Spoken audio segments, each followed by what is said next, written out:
حضرت ایوب علیه السلام باندې الله رب العزت ډیر زیات امتحانات راوستي او ډیر امتحاني زندگی د حضرت ایوب علیه السلام و، لیکن الله رب العزت د ایوب علیه السلام صفت قرآن مجید کې وکړه.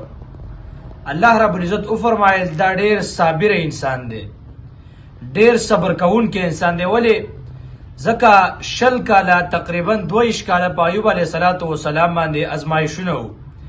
بچی ته الله رب العزت واخسته، مال ته الله رب العزت واخسته، صحت ته الله رب العزت واخسته، لیکن بیم ایوب علیه السلام په دغه حالات باندې د الله رب العزت شکر ادا کاوه.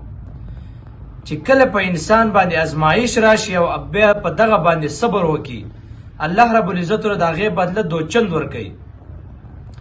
ځکه د حضرت ایوب علیه السلام اولاد چې کله وونو تقریبا 14 بچي وو، وی لوریانې وی وی زامنو، امتحان پې راغلی نو هغه ټول په ټوټله باندې الله رب العزت وفات له امتحان پې راغلی.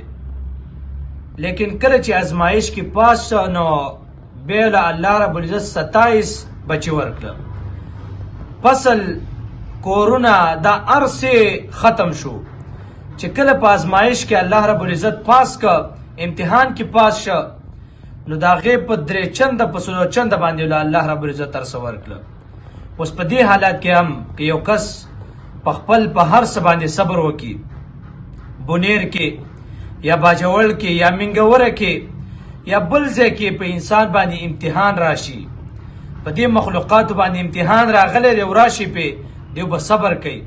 او دا امتحان اصل کې دا د بونیر والا د پاره نه دی، دا د باجوړ والا د پاره نه دی. ځکه هغوی باندې خو امتحان راغلی دی، هغه به په موږ باندې الله راوستی دی، هغوی صبر کوي. باجوړ والا باندې امتحان راغلی، اولاد مال هر څه ختم شو، هغې ته پتر چې الله په موږ باندې راوستی، هغې صبر کوي. د دې په وجه باندې به، د بونیر په وجه باندې به، د باجوړ په وجه، د منګوري په وجه باندې الله به ډېر خلک داسې چې ګمراه کړي وي. ځکه د هغې په نوم باندې پیسې راټولوي، دی به وایي د باجوړ په نوم باندې، د بونیر په نوم باندې دیو پیسو ته ناست هغه راټولوي، بیا وایي بیا خپل ذاتي استعمالوي، هلته نه وړي. دې په وجه به هم الله ډېر خلک ګمراه کړي.